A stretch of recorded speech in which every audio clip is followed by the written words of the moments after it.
Muy buenas tardes, noches a todos. Muchísimas gracias por su asistencia. Continuamos con el ciclo de conferencias. El último viernes del mes de noviembre ofrecimos una sobre don Juan de Mella, un zamorano que llegó a ser cardenal y que fue promotor artístico en Roma y también aquí en Zamora. Hoy continuamos con otro personaje zamorano también interesantísimo.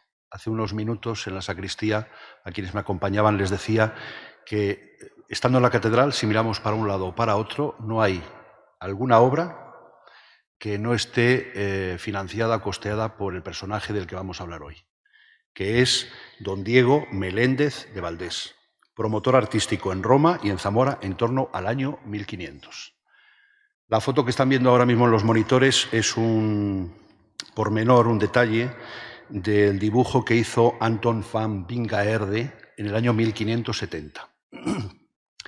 Es posterior, por tanto, a la vida de este personaje, que falleció en 1506, pero bueno, nos da una idea también. Vamos a ver si sí. ¿Se ve el cursor?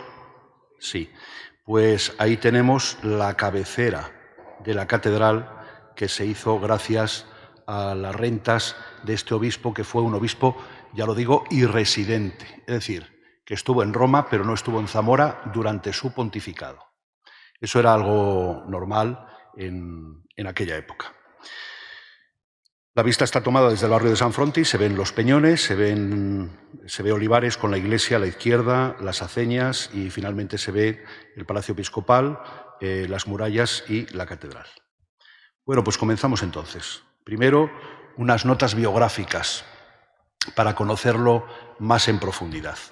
Él perteneció a una familia de origen asturiano. Sus padres fueron Rodrigo de Valdés y María o Marina, eso no queda claro, de Porres. Don Rodrigo de Valdés, su padre, fue guarda y vasallo del rey Juan II de Castilla, halconero mayor del rey Enrique IV, procurador en Cortes por Zamora en el año 1449, regidor de esta ciudad, para que nos entendamos, alcalde de la ciudad, en 1452, y también guardián de las torres del Puente de Piedra. Tuvo dos hermanos, uno llamado Francisco y una hermana llamada Marina, que falleció en el año 1482. Respecto a Francisco, que murió 2 años antes que él, en 1504, podemos decir que fue valido de Enrique IV, procurador en Cortes por Zamora en 1458 y 1469, miembro del Consejo de los Reyes Católicos, regidor del concejo y alcaide de las Torres del Puente. Este personaje fue el que facilitó la entrada de los partidarios de la reina Isabel la Católica, cuando Zamora estaba ocupada por Alfonso V de Portugal, en el año 1476. Ya saben la historia.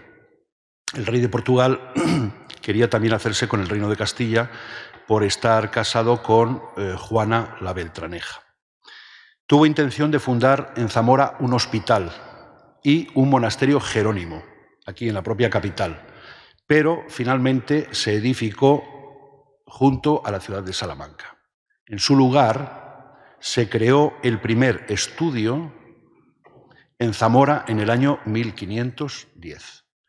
Y después tenemos constancia de dos sobrinos que estuvieron en Roma. Era bastante común también practicar el nepotismo, es decir, colocar a los familiares en puestos importantes. Uno llamado García de Valdés y otro llamado Antonio Meléndez, que fueron escritores y abreviadores apostólicos. Es decir, se dedicaban a escribir documentos. Y esa fotografía que ven ahí, esto habitualmente no se ve, pero está colocado detrás de este cortinaje, de este terciopelo de la capilla mayor. ¿De acuerdo? Si lo quitásemos, veríamos lo que dice ese epitafio. Dice así: aquí yacen los nobles caballeros Garci González de Valdés y Rodrigo de Valdés, su hijo, padre del muy reverendo señor don Diego Meléndez de Valdés, obispo de esta iglesia, que mandó hacer esta capilla y poner aquí estos cuerpos que estaban dentro de ella, año de 1501. No sabíamos concretamente en qué época, en qué momento se hizo la cabecera. Pues aquí tenemos un dato que nos ayuda ya a precisar la cronología. Saben que la capilla mayor de la catedral era triabsidal. Había un ábside central más grande que los dos laterales que estaban a un lado y a otro. Uno estaba dedicado al Salvador, titular de la Iglesia, y los otros dos a la Virgen María, de la que todavía nos queda el recuerdo en el retablo de Nuestra Señora de la Majestad o de la Calva, y en el otro ábside estaba dedicado a San Nicolás. Pues bien, después hablaremos de ello. Se retiró esa cabecera para hacer una cabecera más amplia, que es la que conocemos hoy. Se hizo en torno al año 1501. Bien, un suceso importante en la vida de Diego Meléndez de Valdés es el que aconteció con los Reyes Católicos. Meléndez de Valdés estudió en Salamanca, como casi todos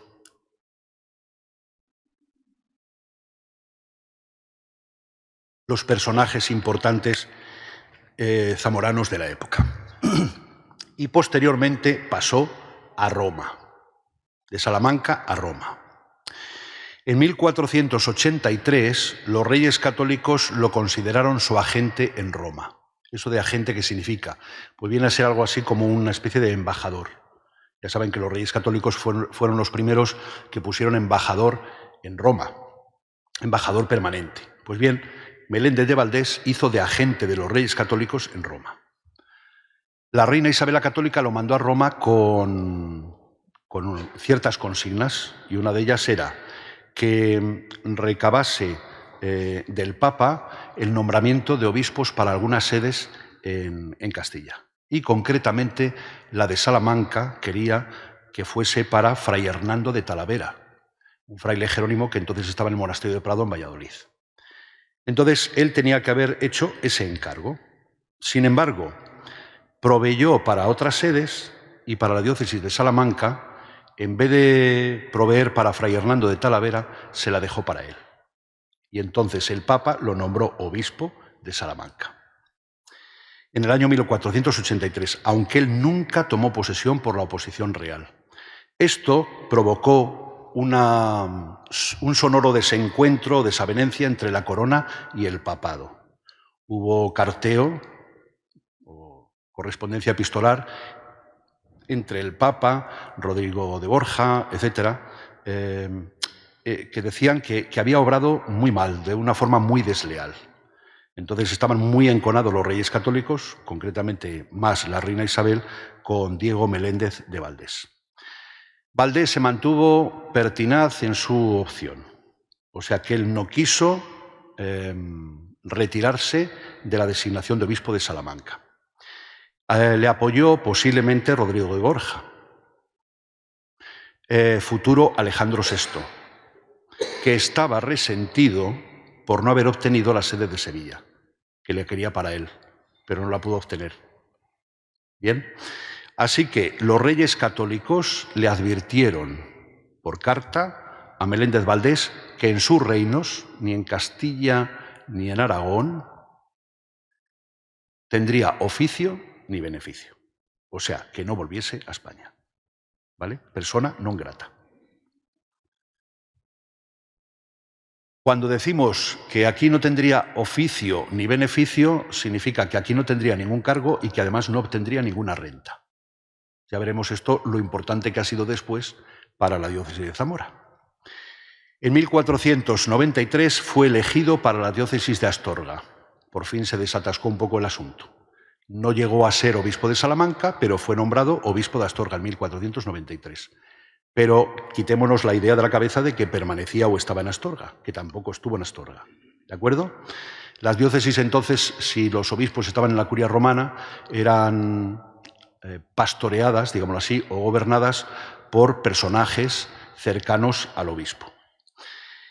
Bueno, pues con la anuencia del rey Fernando el Católico fue obispo de Astorga.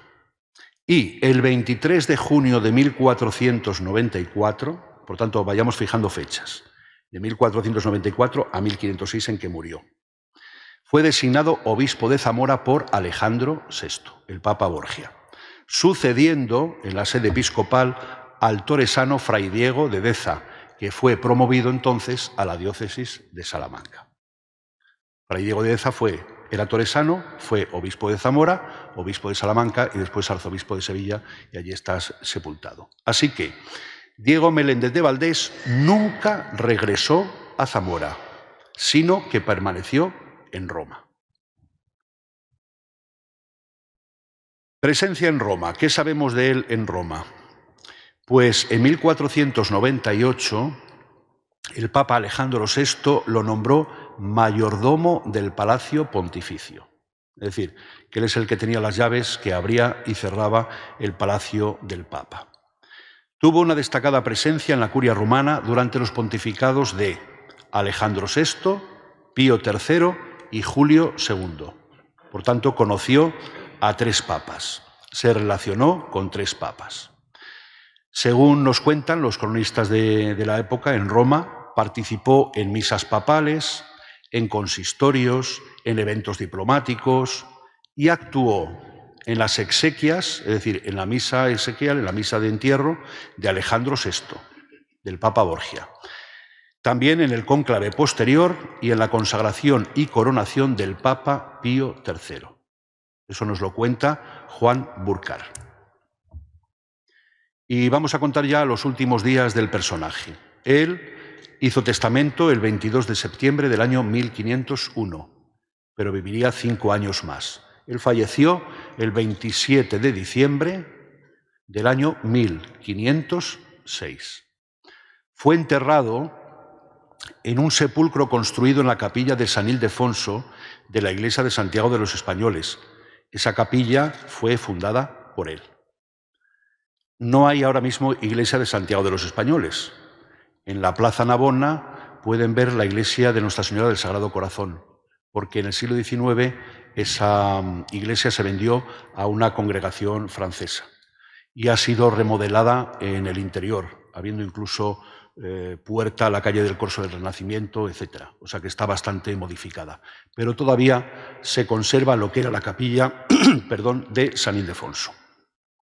Y luego, en 1890, los restos de Diego Meléndez de Valdés fueron trasladados a la capilla mayor de la Iglesia Nacional Española de Santa María de Montserrat, a una cripta del lado de la epístola, es decir, del lado derecho.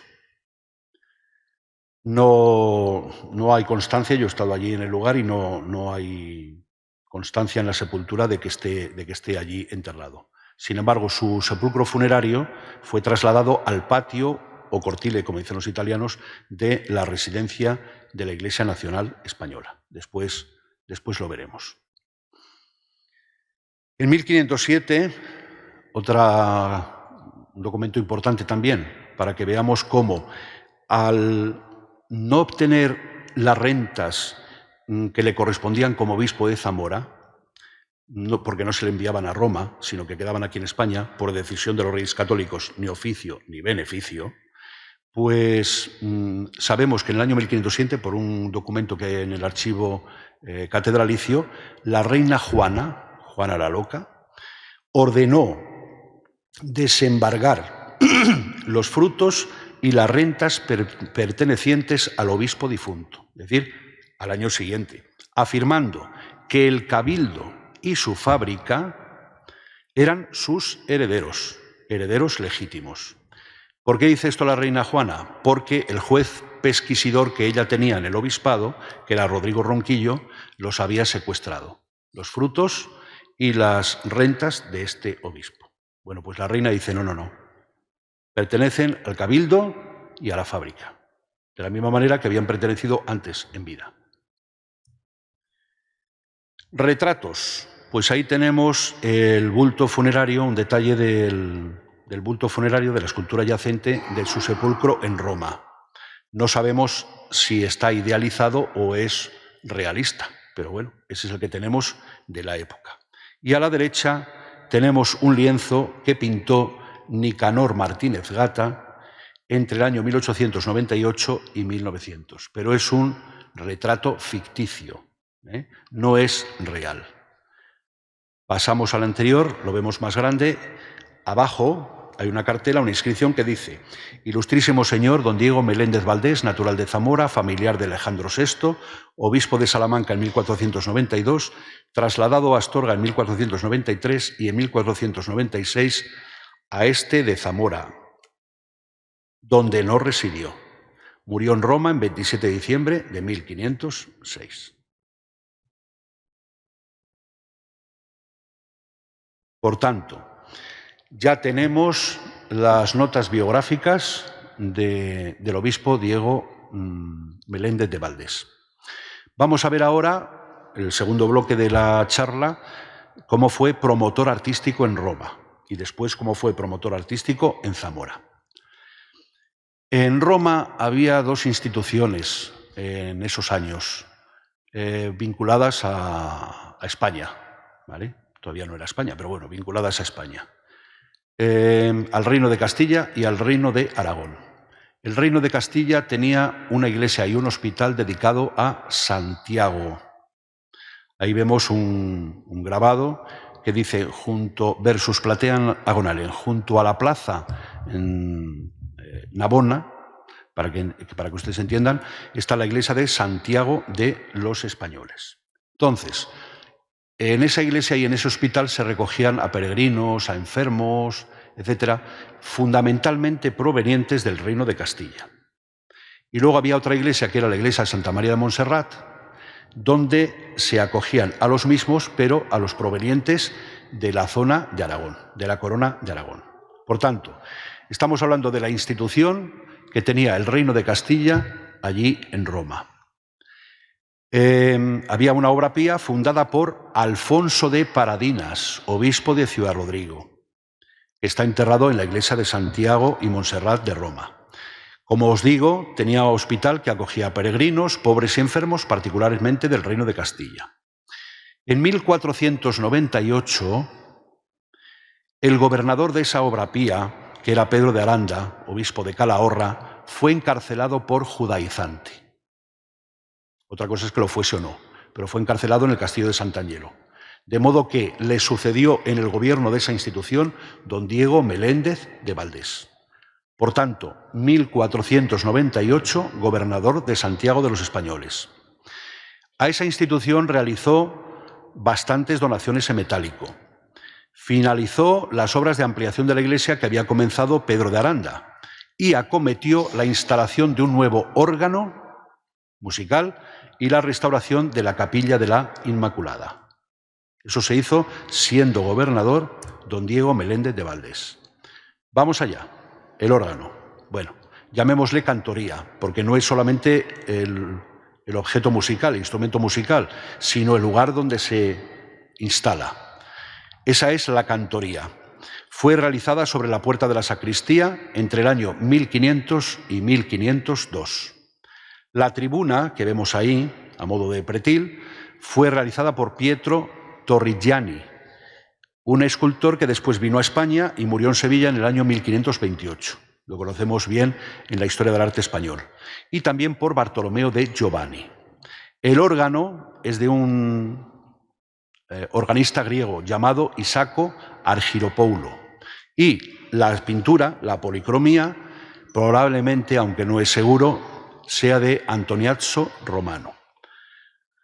Ahí vemos en el pretil unos balaustres, vemos el escudo del obispo, de Meléndez Valdés, de Valdés, y finalmente abajo las ménsulas con la tabiquería, con objetos, con motivos que son plenamente renacentistas.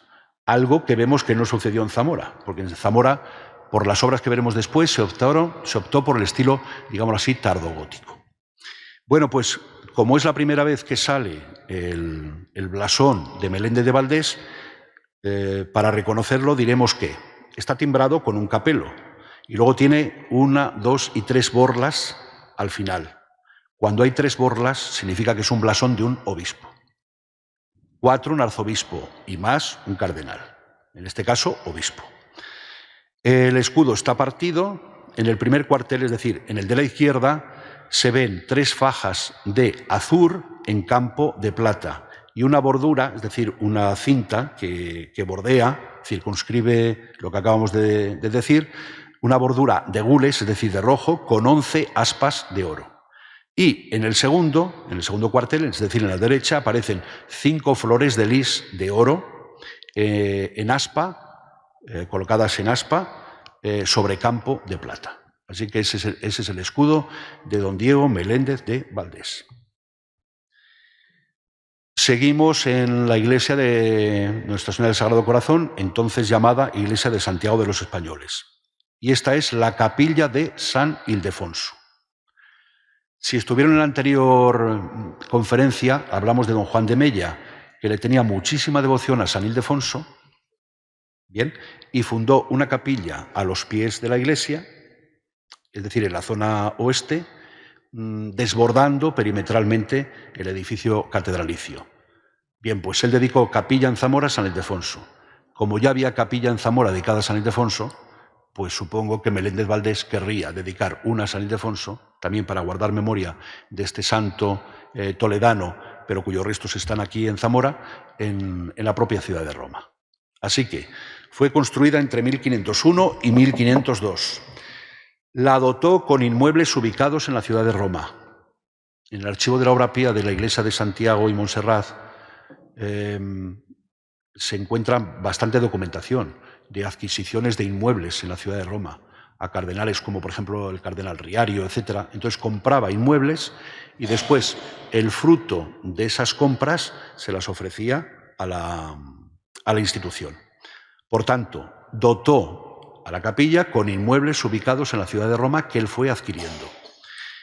Podían ser enterrados en aquella capilla, en esta capilla, sus parientes. Es normal cuando se erigía una capilla sepulcral. Pero también, interesante, las dignidades o los canónigos del cabildo zamorano. Con lo cual, se supone que hay una buena relación de afecto entre el obispo y los capitulares del cabildo zamorano. Luego, las condiciones de la capellanía, porque hablábamos de capilla como lugar, pero se funda una capellanía. Pues esas condiciones aparecen en una lápida que está conservada junto a su sepulcro, desmembrada del sepulcro junto a él.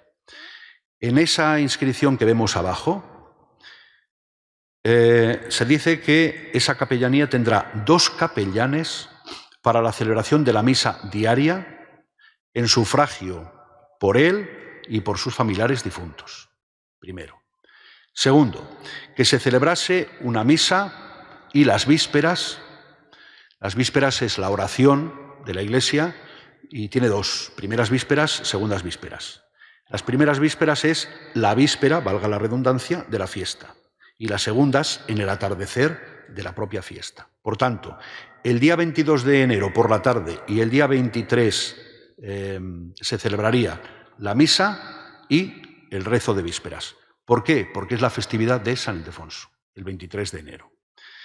Luego dice también que tiene que haber una misa de asistencia. Misa de asistencia es cuando hay 3 sacerdotes, el que preside, el preste, y luego el diácono y el subdiácono, que aunque fuesen presbíteros actuaban como diácono y subdiácono. Por tanto, misa de asistencia y responsos, es decir, oraciones fúnebres en el aniversario de su defunción, de la defunción de Meléndez de Valdés, el 27 de diciembre. Y luego, colocación de un paño, de cirios y de una ofrenda. Una ofrenda es con viandas, es decir, con comida y con bebida, junto a su sepulcro en la conmemoración de los fieles difuntos. Y dice el documento, según es costumbre en España. Así que debía estar bastante generalizado y también quería que fuese allí en Roma de la misma manera. Se colocaba un paño, se supone que es fúnebre, negro, con cirios y una ofrenda junto a su sepulcro el día de la conmemoración de los fieles difuntos. Y ahora vemos su sepulcro. Este sepulcro se conserva en el cortile o patio de la residencia de la Iglesia Nacional Española en Roma, en la Vía Julia. Junto también está el del cardenal Mella, que vimos el otro día. Bien, pues este sepulcro responde a una tipología que llamamos de sepulcro humanista. Esto lo dice Pope Genesi, ¿vale? Por tanto, un sepulcro humanista, un sepulcro renacentista, que vuelvo a repetir, no tiene nada que ver con el estilo imperante en la diócesis, en las obras que se realizan en la diócesis, gracias a su peculio en aquella época. Los antecedentes compositivos de este sepulcro son el sepulcro del canciller Leonardo Bruni, que está en la iglesia de la Santa Croce de Florencia, que es obra de Bernardo Rossellino y que se hizo entre 1444 y 1447. Ese es el antecedente.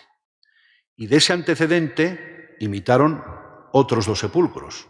Los sepulcros de los cardenales Cristóforo y Domenico de la Rovera en la iglesia de Santa María del Popolo de Roma hacia el año 1479. Así que tenemos un primer antecedente de 1444 a 1447 en Florencia, después le suceden en Roma los de los cardenales de la Rovera de 1479. Este no sabemos cuándo está realizado, o sea, la fecha precisa, pero podemos aproximarnos a la cronología. Entre 1496, en que fue nombrado mayordomo pontificio, porque en una cartela, en el sepulcro, se dice que es mayordomo de la casa del Papa. Por tanto, si ya era mayordomo, tiene que ser a partir de 1496. En 1501 puede ser la fecha de su testamento, o en 1503, fecha del fallecimiento de Andrea Breño, que es a quien se atribuye este sepulcro. O finalmente 1506, que es el año de su fallecimiento. Por tanto, entre 1496 y 1506, en esa década. Se atribuye al taller o círculo del escultor lombardo Andrea Breño, que era el más prestigioso que había en la época en Roma, y el tímpano, es decir, esa media luna que vemos al final, el ático, no es suyo, no es de Andrea Breño, sino de Mino da Fiesole. Se atribuye también porque, bueno, pero es una atribución bastante certera, porque hay más obras de Mino da Fiesole que son como las que vemos, como la que vemos aquí. Tenemos dos pilastras laterales, la parte baja con una inscripción y con los dos escudos. Después tenemos la cama mortuoria, el bulto funerario y arriba, en el ático, la Virgen María con el niño entre dos ángeles. Esta es la composición del sepulcro. Bueno, ¿qué huella tiene en Zamora? Pasamos ya de Roma a Zamora. Huella del obispo Diego Meléndez de Valdés. Me cuesta trabajo decir Diego Meléndez de Valdés porque siempre se ha dicho Diego de Meléndez Valdés, pero es Diego Meléndez de Valdés. Bueno, su pontificado duró 12 años. Como él era irresidente, no estaba en Zamora, ¿quiénes ejercían su representación episcopal aquí en Zamora? Pues provisores y vicarios generales. Los conocemos por la documentación que se conserva aquí. Pedro de González de Almenara, Juan de Mena, Juan de Mella, un pariente del antiguo cardenal, y Antonio Meléndez de Valdés. Por lo menos esos cuatro personajes. Algunos de ellos son zamoranos, pero otros vienen de fuera, por ejemplo, de Segovia, etc. Bien, por entonces, Alejandro VI, el Papa Borgia, erigió el arcedianato de Fuentesauco en el año 1499, un cargo importante en la diócesis, y fue evidentemente a instancias de nuestro obispo, el arcediano de Fuentesauco. Y Julio II aprobó la constitución de las medias annatas en el año 1505, es decir, una cuestión proporcional de, ¿cómo decirlo?, de diezmos, de frutos, de rentas, etc., que como es complejo no voy a abundar en ello. Y concedió al cabildo las prebendas de doctoral y magistral en el año 1506. Por tanto, dos dignidades más en el cabildo zamorano, doctoral y magistral. Y luego fundó y dotó la cofradía de Santa María de la Anunciación, aquí en la Catedral de Zamora, para casar doncellas pobres. Porque, claro, las doncellas para casarse tenían que llevar su dote. Pues entonces, como las había pobres que no podían obtener dote por vía familiar, esta cofradía se lo facilitaba. Por tanto, es una obra, digámoslo así, caritativa, una obra social. A esta cofradía se le llamaba Cofradía del Obispo Valdés, por ser él el fundador. Y esa cofradía celebraba misas mensuales en el altar de la Virgen de la Majestad o de la Calva. No con este retablo, porque este retablo es posterior, de finales del siglo XVI. Me refiero al lugar. Ahí es donde se celebraban las misas de esta cofradía. Y ahí tienen en la fotografía la primera página de los estatutos de la fundación de esa cofradía, de la Cofradía del Obispo Valdés. Ahora vamos a ver qué obras se realizan en Zamora gracias al peculio de este obispo.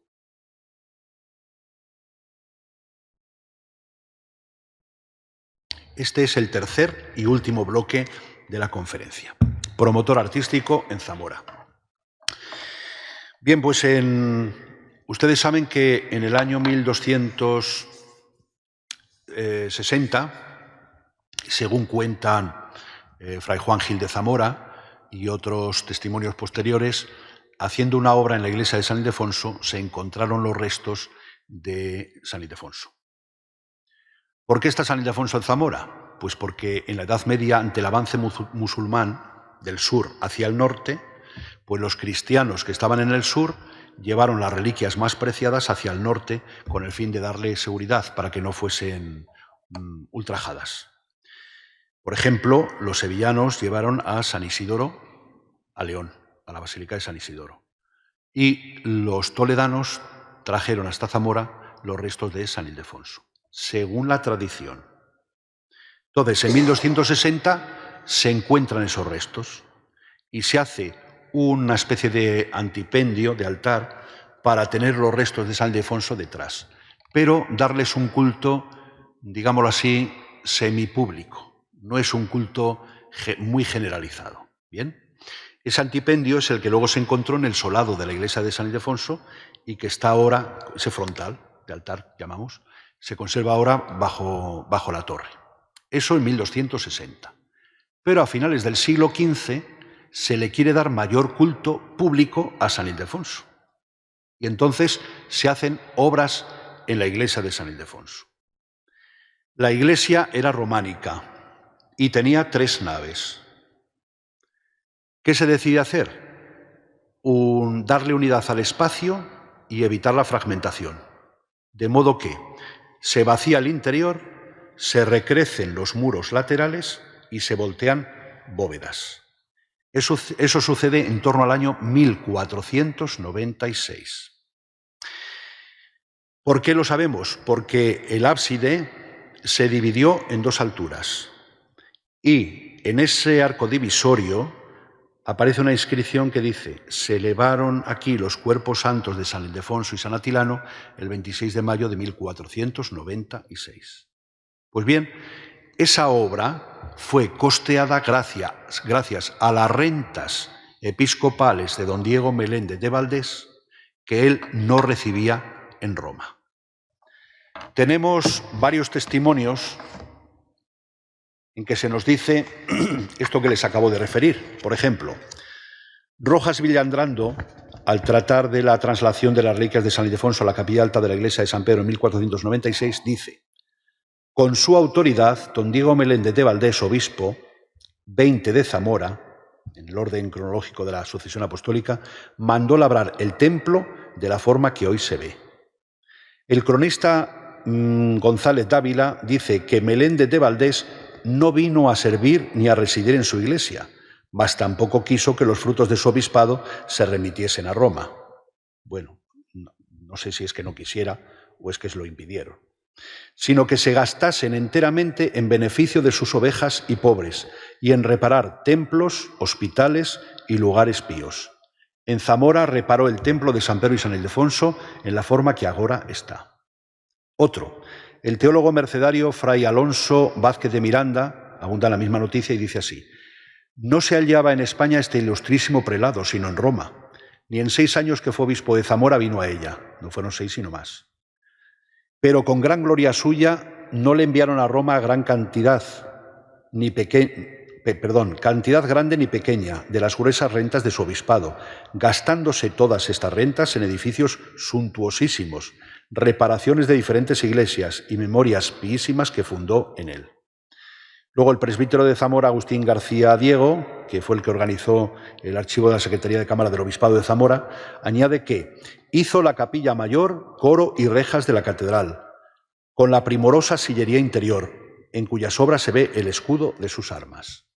Y finalmente, el historiador Fernández Duro afirma que, siendo más que generoso, espléndido, no percibía las cuantiosas rentas de la sede, ordenando que se emplearan íntegras en beneficio de los pobres y mejora de los templos, singularmente el de San Ildefonso y el mayor o catedral. Y las remesas que hizo desde Italia de mármoles, cuadros, ornamentos, cortinaje y otras cosas. No sé de dónde saca esa noticia, pero bueno, eso lo dice Fernández Duro. Por tanto, sabemos que gracias a las rentas hizo obras en Zamora, principalmente, una de las principales y más destacadas, esta. El escudo episcopal, que vemos ahí en el monitor, aparece sobre las portadas norte y sur. La sur está cegada, la norte. Y en el arco central también de la capilla mayor. Vemos ahí esas pinturas y finalmente aquí arriba, ahí y ahí, aparecen también los escudos de Meléndez de Valdés, aunque son posteriores, ya son del siglo XVII. Vamos ahora ya a la catedral. No solamente se actuó en la iglesia de San Ildefonso, también en la catedral, en este edificio, entre 1496 y 1501. Como ya les referían con anterioridad, la cabecera triabsidal románica fue sustituida por un ábside poligonal tardogótico, que es el que vemos aquí, con 7 entrepaños y 6 estribos, o contrafuertes, y 2 capillas laterales, esta es aquí, la de el Cristo de la Misericordia, y la otra que sería la de la Virgen de la Majestad, que son de testero plano. Por tanto, sabemos cómo era la catedral, cómo era su cabecera triabsidal, gracias pues a la Colegiata de Toro y gracias también al monasterio de San Martín de Castañeda. Pero fíjense lo que perdió la catedral con esto. ¿Ofreció amplitud y diafanidad, claridad al interior? Sí. Pero mutiló el edificio románico, quebró la unidad de estilo que tenía el edificio, restó en la visión exterior visión del cimborrio de la cúpula y provocó la desaparición de monumentos funerarios. Así que, sí, más amplitud y más diafanidad, pero perdimos mucho, porque esta cabecera desde el punto de vista artístico y casi arquitectónico, podríamos decir, no tiene nada de especial, nada. Así que sufrió una merma el edificio. Hace unos años decidimos en Cabildo retirar las gradas que interrumpían el paso por delante del retablo de la Virgen de la Majestad y del retablo del Santo Cristo. Y eran de mármol. Cuando les dimos la vuelta, nos encontramos con los restos, porque habían sido reaprovechados, de sepulcros que estaban por aquí. Es más, el sepulcro de Ponce de Cabrera que vemos ahí, junto al pilar, pues les disgustaría retirar y desechar la figura y fue empotrada ahí, fue encastrada ahí. Pero lo que vemos ahora mismo en la capilla de Santiago a su entrada, esos restos que se han colocado como una especie de celdas, porque son restos históricos, pues nos dan una idea de la categoría y de la importancia que tendrían los sepulcros en este lugar, en la capilla. Lamentablemente. Bien, se añadió también la antesacristía y la sacristía menor, que es de época gótica, que es lo que vemos aquí. Todo esto es de esa misma época. Y luego, aquí vemos la capilla con las bóvedas de crucería y de abanico, y aquí tenemos el escudo que aparece en diversos lugares exteriores de esta cabecera. También en la Santa Iglesia Catedral se hizo por aquella época el recinto coral, es decir, la arquitectura que cierra los 2 primeros tramos de la nave central, para construir después un objeto mobiliario como es la sillería coral. Por tanto, el recinto se hace en esa época. Bueno, una cosa así en plan coloquial, cuando ustedes vean en edificios, en portadas, ventanas, etcétera, estos boceles aquí, o estas bolas, Eso significa que está hecho, construido en la época de los Reyes Católicos, ¿vale? O sea que ya nos está diciendo que este trascoro es de esa época, entre 1496 y 1503.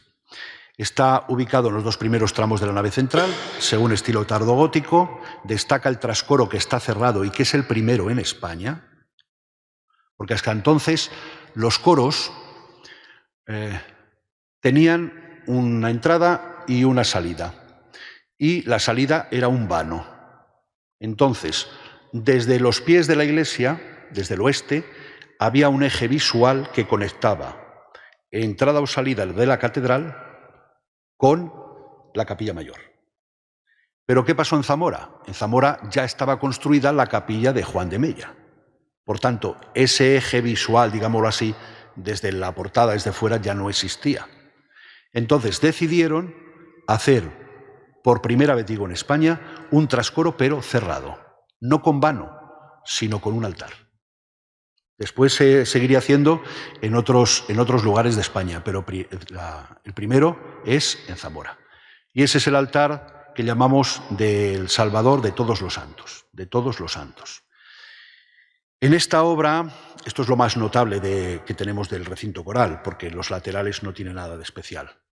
Intervino posiblemente el escultor Gil de Ronza en los escudos y en los ángeles músicos. Y luego en el centro tenemos una tabla, la tabla que llamamos del trascoro, la tabla del altar de todos los santos. Sé que está cerrado porque cuando se ha llevado esta tabla a alguna exposición temporal, pues se ha visto efectivamente que hay muro, no es un vano, ¿vale? Bueno, los autores han dicho que podían ser de un seguidor de Juan de Flandes, maestro de Zamora, maestro de Fuente del Carnero, etcétera, pero bueno, posiblemente sea de un pintor llamado Gil de Encinas, de la primera década del siglo XVI. Incluso se planteó hasta que pudiese ser una pintura portuguesa. Pero Irune Fiz, que ha estudiado mucho la pintura del siglo XVI en Zamora, la asigna a Gil de Encinas. Ahí tenemos en esa tabla a Cristo entronizado, con la esfera del orbe en la mano izquierda, con la derecha bendiciendo. A la izquierda y a la derecha están las santas y los santos. Por ejemplo, entre las santas se ve vestida de negro la Virgen María, con las manos cruzadas sobre el pecho, Santa Catalina de Alejandría, Santa con la espada, Santa María Magdalena con el pomo de los perfumes, Santa Inés con un cordero, etc. Y al otro lado aparecen los santos.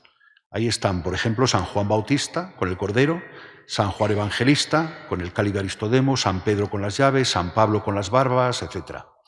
Y por delante, es interesantísimo esto, porque es el momento en que Cristo va a juzgar ya a la humanidad, al final de los tiempos. En el trono arriba están la iglesia y la sinagoga, son representaciones alegóricas. La sinagoga tiene un estandarte, pero que está quebrado, está superada ya por el tiempo de la iglesia. Y por delante de Cristo están, en el centro, San Miguel Arcángel, que es el psicopompo, es decir, aquel que pesa las almas. Y luego hay ángeles músicos a nuestra izquierda y ángeles cantores a nuestra derecha. Es una tabla magnífica, excepcional, de una grandísima calidad. Ahí vemos a los ángeles músicos y cantores, vemos el rostro del Salvador y vemos también el de la Virgen María. Curioso, ven ahí unas manchitas blancas, sobre todo en la zona de la Virgen, y esos son los detritus de los murciélagos, que había en tiempos murciélagos, ahora ya no, y las eyecciones caían sobre la tabla y dejaban eso, que eso no se puede quitar con ningún tipo de restauración. Se puede mejorar, pero no retirar. Más cosas. Las rejas y los púlpitos. En los primeros años del siglo XVI. Hay 3 rejas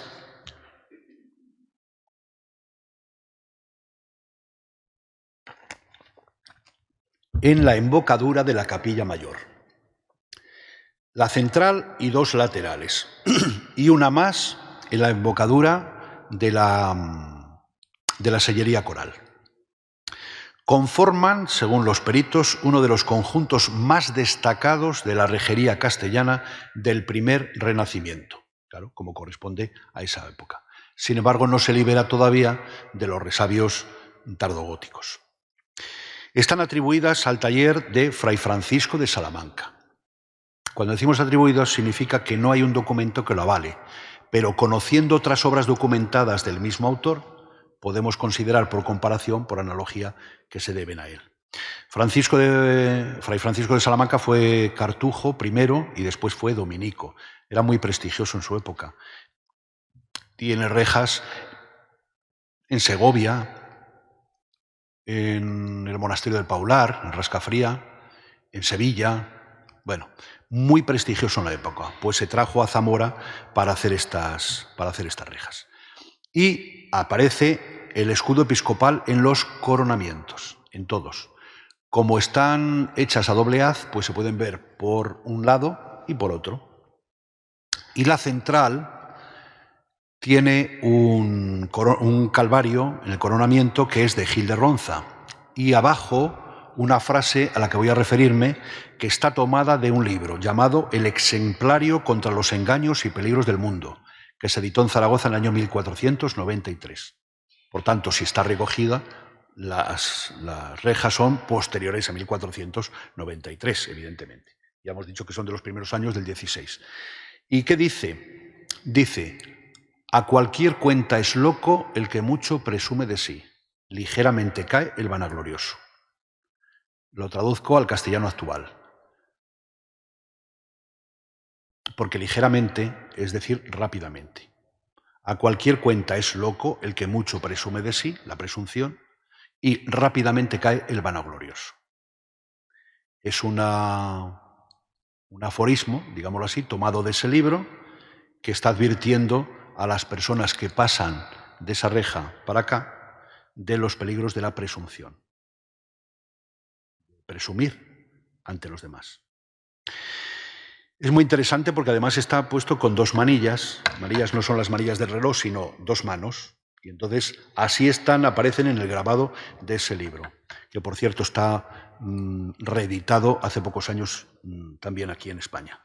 Luego, el conjunto se completa con dos púlpitos y sus correspondientes escaleras en madera con relieves tallados, donde trabajó también Gil de Ronza.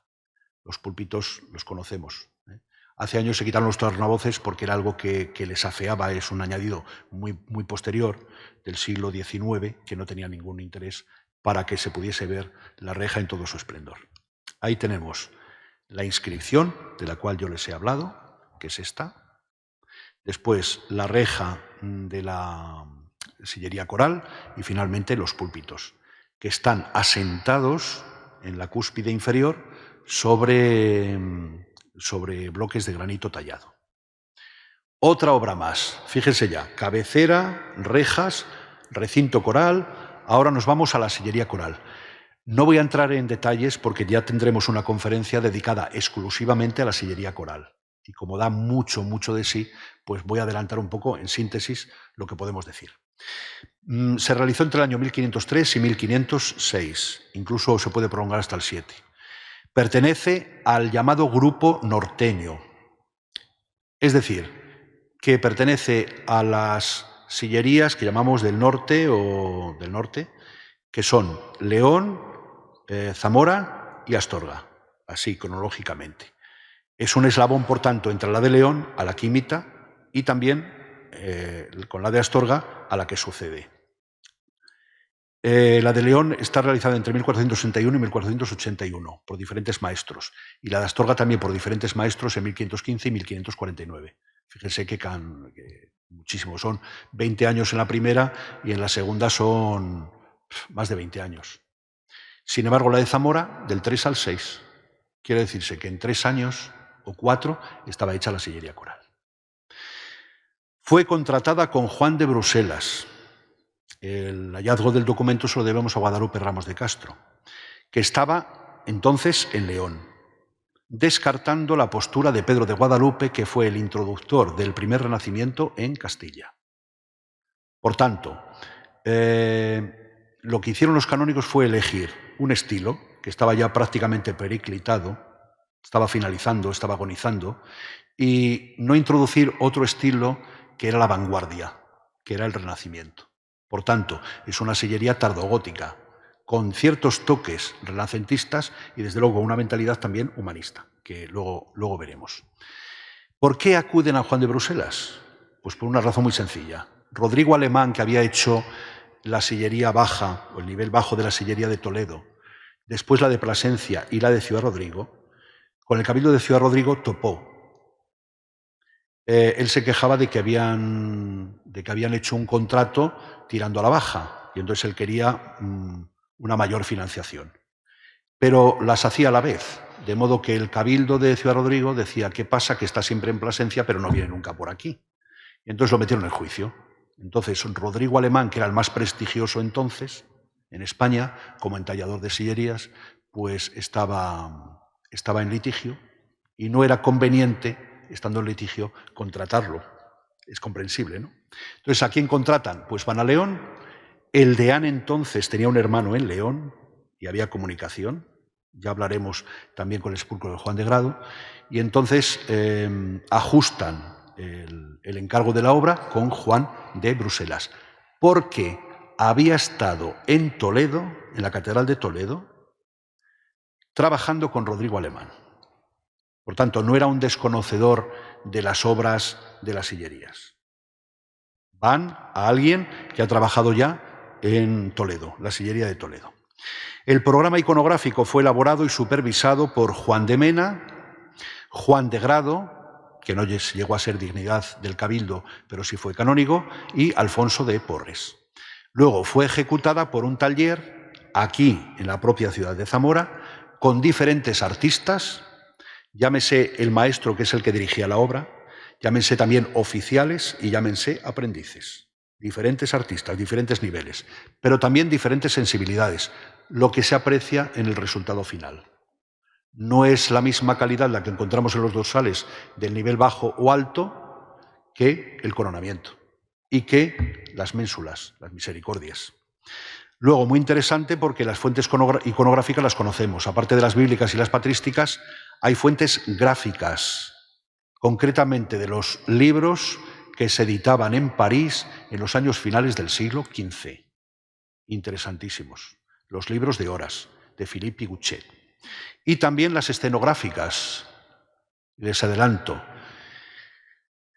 En la noche de Navidad, aquí se proclamaba, se leía un sermón que entonces se creía que era de San Agustín. Hoy sabemos que es de San Cuotulbeus, un obispo de una iglesia norteafricana. En ese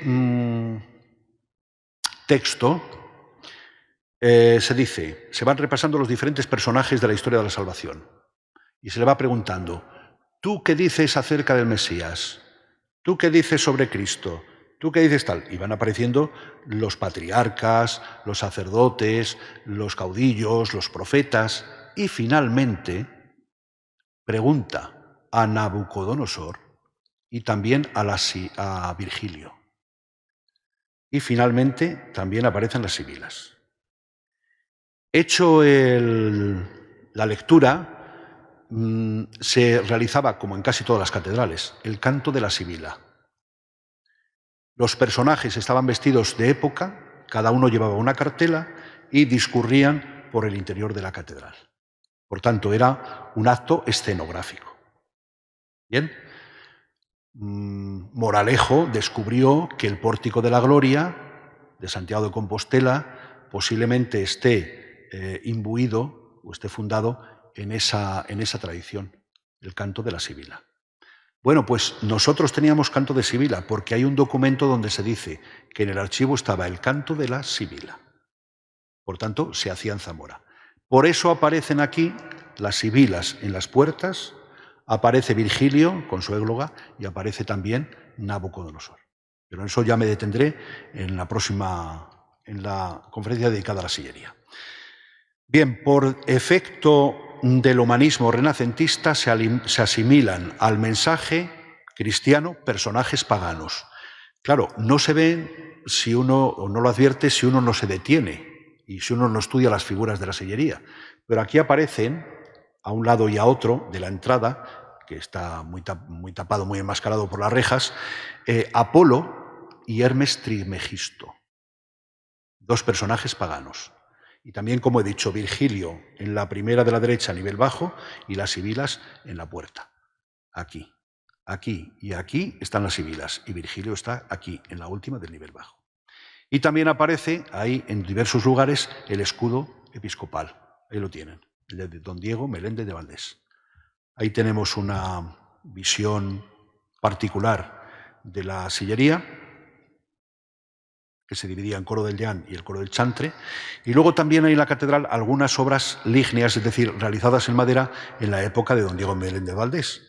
Por ejemplo, las puertas de la sacristía, ¿qué tenemos ahí? Con las figuras de San Pedro, aquí lo tenemos con las llaves, y San Pablo con la espada. También aparece aquí el escudo episcopal de Diego de Meléndez Valdés y aquí el escudo del Cabildo, que es el cordero apocalíptico. Y luego hay también un ambón que en el atril está tallado el escudo. Ahí lo ven, de nuevo. Y luego, por ser un poco exhaustivos, pues hay más cosas. Por ejemplo, textiles.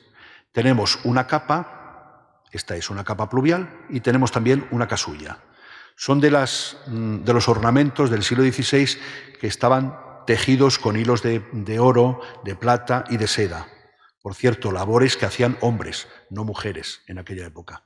Bueno, pues aquí tenemos en el capillo de la capa pluvial el escudo y aquí en la casulla también el escudo de Meléndez de Valdés. Eso no significa que estuviesen hechas en su época, sino que se hacían posteriormente con las dotaciones del obispo para el servicio de la catedral. Bueno, bibliografía dirán, y todo esto, ¿dónde podemos encontrarlo? Pues lo encuentran en un artículo que publiqué en el año 2017 en la revista que se llama Antológica Annua, en el número 64, que edita la Iglesia Nacional Española en Roma. Así que, si quieren, se titula así: El obispo Diego Meléndez de Valdés, promotor artístico en Roma y Zamora en torno al año 1500. La revista Antológica Annua, el número 64, está editada en Roma en el año 2017 y de las páginas 51 a 103. Con esto, pues hemos terminado.